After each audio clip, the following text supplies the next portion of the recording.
लीजिए सुनिए मुंशी प्रेमचंद की लिखी कथा संग्रह मानसरोवर 4 की कहानी अभिलाषा, मेरी यानी समीर गोस्वामी की आवाज में।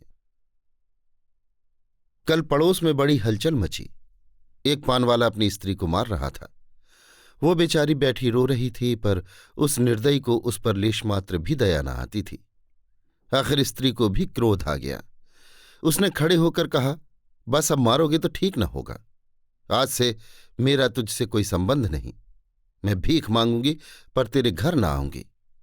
ये कहकर उसने एक पुरानी साड़ी उठाई और घर से निकल पड़ी। पुरुष काठ के उल्लू की तरह देखता रहा। स्त्री कुछ दूर चलकर फिर लौटी और दुकान की संदूकची खोलकर कुछ पैसे निकाले। शायद अभी तक उसे ममता थी, पर उस निर्दय ने तुरंत उसका हाथ पकड़कर पैसे छीन लिए। हाय रे हृदयहीनता! अबला स्त्री के प्रति पुरुष का ये अत्याचार! एक दिन इसी स्त्री पर उसने प्राण दिए होंगे, उसका मुंह जोहता रहा होगा। पर आज इतना निष्ठुर हो गया है मानो कभी की जान पहचान ही नहीं। स्त्री ने पैसे रख दिए और बिना कहे सुने चली गई। कौन जाने कहाँ। मैं अपने कमरे की खिड़की से घंटों देखती रही कि शायद वो फिर लौटे या शायद पान वाला ही उसे मनाने जाए, पर दो में से एक बात भी न हुई। आज मुझे स्त्री की सच्ची दशा का पहली बार ज्ञान हुआ। ये दुकान दोनों की थी। पुरुष तो मटर गश्ती किया करता था, स्त्री रात दिन बैठी सती होती थी। 10-11 बजे रात तक मैं उसे दुकान पर बैठी देखती थी। प्रातःकाल नींद खुलती तब भी उसे बैठी पाती। नोच खसोट काट कपट जितना पुरुष करता था, उससे कुछ अधिक ही स्त्री करती थी। पर पुरुष सब कुछ है, स्त्री कुछ नहीं। पुरुष जब चाहे उसे निकाल बाहर कर सकता है। इस समस्या पर मेरा चित्त इतना अशांत हो गया कि नींद आंखों से भाग गई। 12 बज गए और मैं बैठी रही। आकाश पर निर्मल चांदनी छिटकी हुई थी। निशानाथ अपने रत्न जटित सिंहासन पर गर्व से फूले बैठे थे। बादल के छोटे छोटे टुकड़े धीरे धीरे चंद्रमा के समीप आते थे और फिर विकृत रूप में पृथक हो जाते थे, मानो श्वेत वस्न सुंदरियां उसके हाथों दलित और अपमानित होकर रुदन करती हुई चली जा रही हूं। इस कल्पना ने मुझे इतना विकल किया कि मैंने खिड़की बंद कर दी और पलंग पर आ बैठी। मेरे प्रियतम निद्रा में मग्न थे। उनका तेजमय मुखमंडल इस समय मुझे कुछ चंद्रमा से ही मिलता जुलता मालूम हुआ। वही साहस छवि थी जिससे मेरे नेत्र तृप्त हो जाते थे। वही विशाल वक्ष था जिस पर सिर रखकर मैं अंतस्थल में एक कोमल मधुर कंपन का अनुभव करती थी। वही सुदृढ़ बाहें थी जो मेरे गले पड़ जाती थी तो मेरे हृदय में आनंद की हिलोरें सी उठने लगती थी। पर आज कितने दिन हुए मैंने उस मुख पर हंसी की उज्ज्वल रेखा नहीं देखी। न देखने को चित्त व्याकुल ही हुआ। कितने दिन हुए मैंने उस वक्ष पर सिर नहीं रखा और न वो बाहें मेरे गले में पड़ी। क्यों? क्या मैं कुछ और हो गई या पतिदेव ही कुछ और हो गए? अभी कुछ बहुत दिन भी तो नहीं बीते, कुल 5 साल, जब पतिदेव ने विकसित नेत्रों और लालायित अधरों से मेरा स्वागत किया था। मैं लज्जा से गर्दन झुकाए हुए थी। हृदय में कितनी प्रबल उत्कंठा हो रही थी कि उनकी मुख छवि देख लूं, पर लज्जावश सिर न उठा सकती। आखिर एक बार मैंने हिम्मत करके आंखें उठाईं और यद्यपि दृष्टि आधे रास्ते ही से लौट आई, तो भी उस अर्ध दर्शन से मुझे जो आनंद मिला, क्या उसे कभी भूल सकती हूं? वो चित्र अब भी मेरे हृदय पट पर खिंचा हुआ है। जब कभी उसका स्मरण आ जाता है, हृदय पुलकित हो उठता है। उस आनंद स्मृति में अब भी वही गुदगुदी, वही सनसनी है, लेकिन अब रात दिन उस छवि के दर्शन करती हूं। उषाकाल, प्रातःकाल, मध्याह्न काल, संध्या काल, निशा काल, 8 पहर उसको देखती हूं, पर हृदय में गुदगुदी नहीं होती। वो मेरे सामने खड़े मुझसे बातें किया करते हैं। मैं क्रोशियों की ओर देखती रहती हूं। जब वो घर से निकलते थे तो मैं द्वार पर आकर खड़ी हो जाती थी, और जब वो पीछे फिरकर मुस्कुरा देते थे तो मुझे मानो स्वर्ग का राज्य मिल जाता था। मैं तीसरे पहर कोठे पर चढ़ जाती थी और उनके आने की बाट जोहने लगती थी।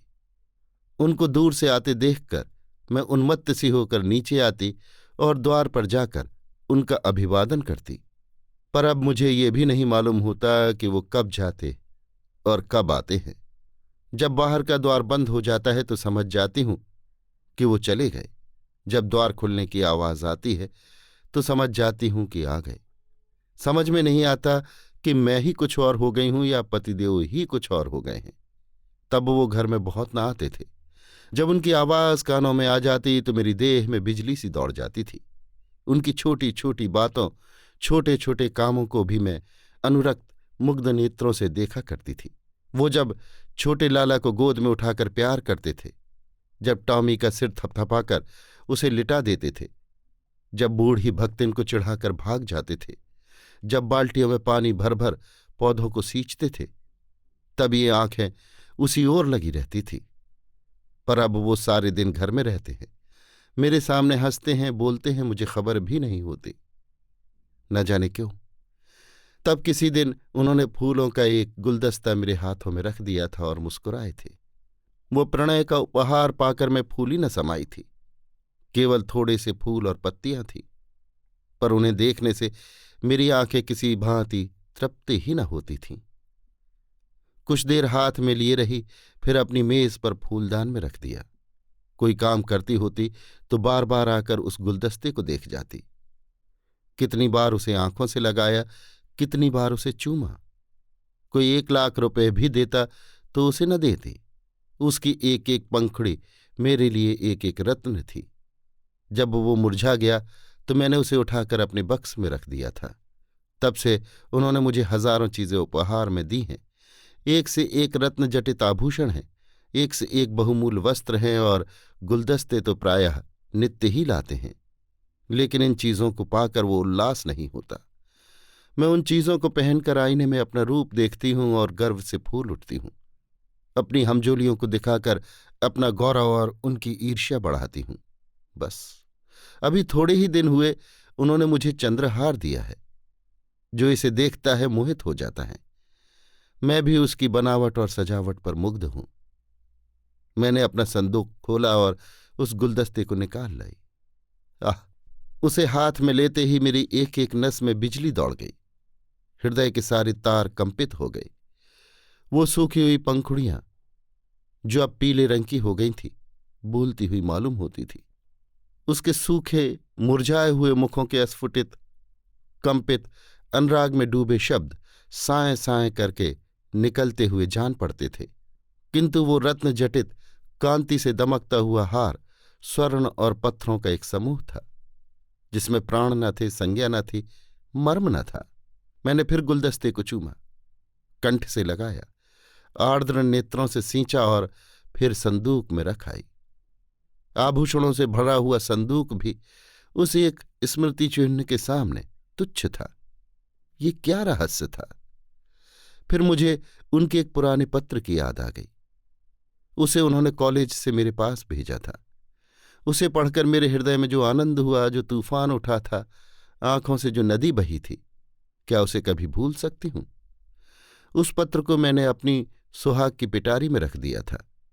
इस समय उस पत्र को पढ़ने की प्रबल इच्छा हुई। मैंने पिटारी से वो पत्र निकाला। उसे स्पर्श करते ही मेरे हाथ कांपने लगे, हृदय में धड़कन होने लगी। मैं कितनी देर उसे हाथ में लिए खड़ी रही, कह नहीं सकती। मुझे ऐसा मालूम हुआ कि मैं फिर वही हो गई हूं जो पत्र पाते समय थी। उस पत्र में क्या प्रेम के कवित्वमय उद्गार थे?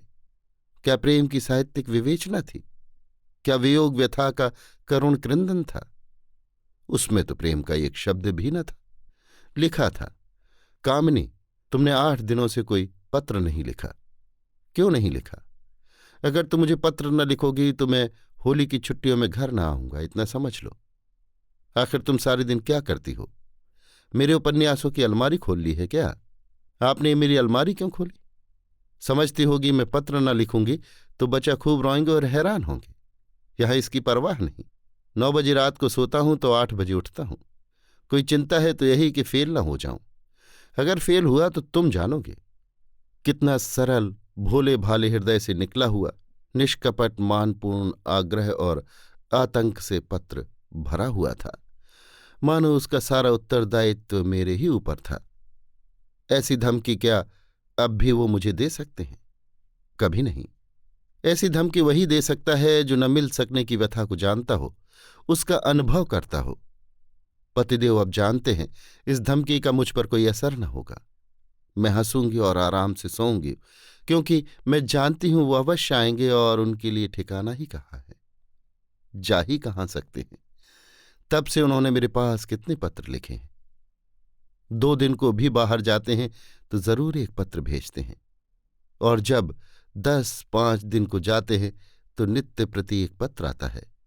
पत्रों में प्रेम के चुने हुए शब्द, चुने हुए वाक्य, चुने हुए संबोधन भरे होते हैं। मैं उन्हें पढ़ती हूं और एक ठंडी सांस लेकर रख देती हूं। हाय, वो हृदय कहाँ गया?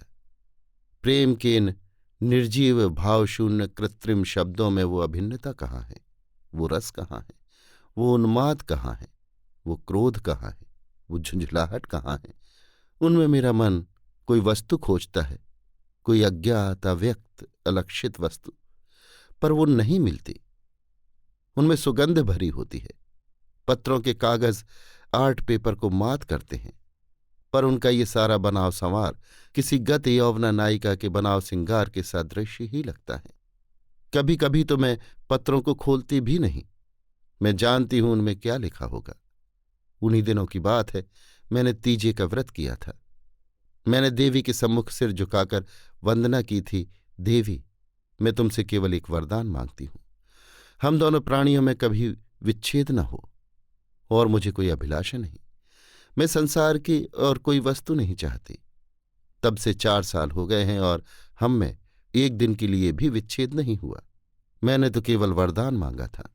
देवी ने वरदानों का भंडार ही मुझे सौंप दिया। पर आज मुझे देवी के दर्शन हो तो मैं उनसे कहूं, तुम अपने सारे वरदान ले लो। मैं इनमें से एक भी नहीं चाहती। मैं फिर वही दिन देखना चाहती हूं जब हृदय में प्रेम की अभिलाषा थी।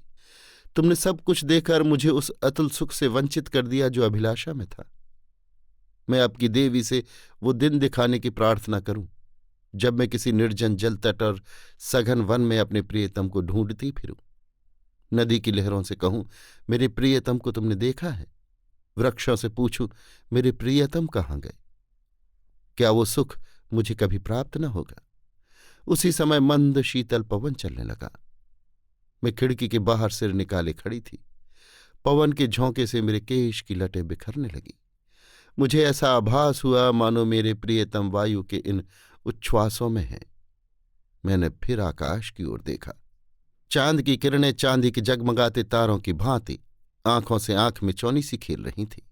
आंखें बंद करते समय सामने आ जाती, पर आंखें खोलते ही अदृश्य हो जाती थीं।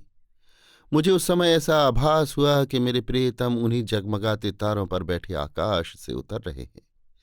उसी समय किसी ने गाया, अनोखे से नेही के त्याग, निराले पीड़ा के संसार, कहाँ होते हो अत्तरधान, लुटा करके सोने सा प्यार। लुटा करके सोने सा प्यार, ये पद मेरे मर्मस्थल को तीर की भांति छेदता हुआ कहाँ चला गया नहीं जानती। मेरे रोए खड़े हो गए, आंखों से आंसुओं की झड़ी लग गई। ऐसा मालूम हुआ जैसे कोई मेरे प्रियतम को मेरे हृदय से निकाल लिए जाता है। मैं जोर से चिल्ला पड़ी। उसी समय पतिदेव की नींद टूट गई।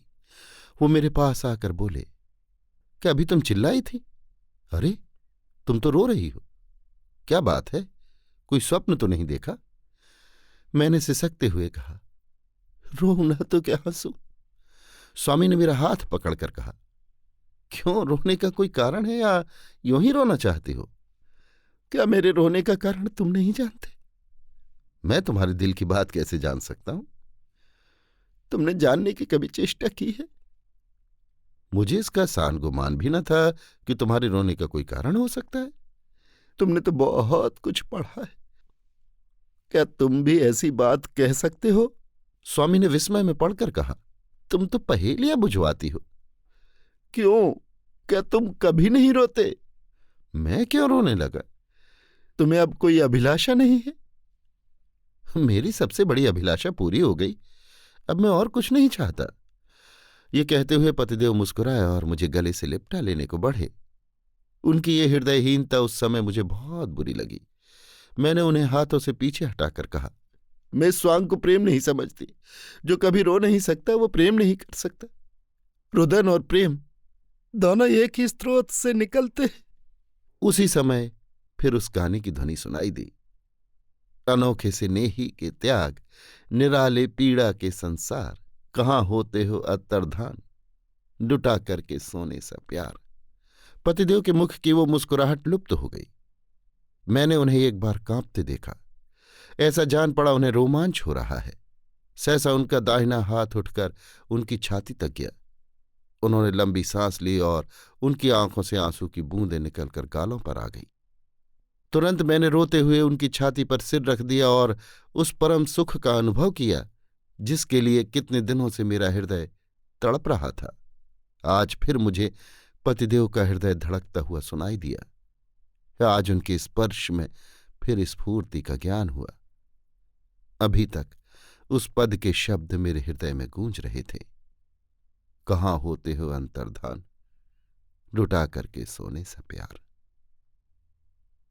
अभी आप सुन रहे थे मुंशी प्रेमचंद के लिखे कथा संग्रह मानसरोवर 4 की कहानी अभिलाषा, मेरी यानी समीर गोस्वामी की आवाज में।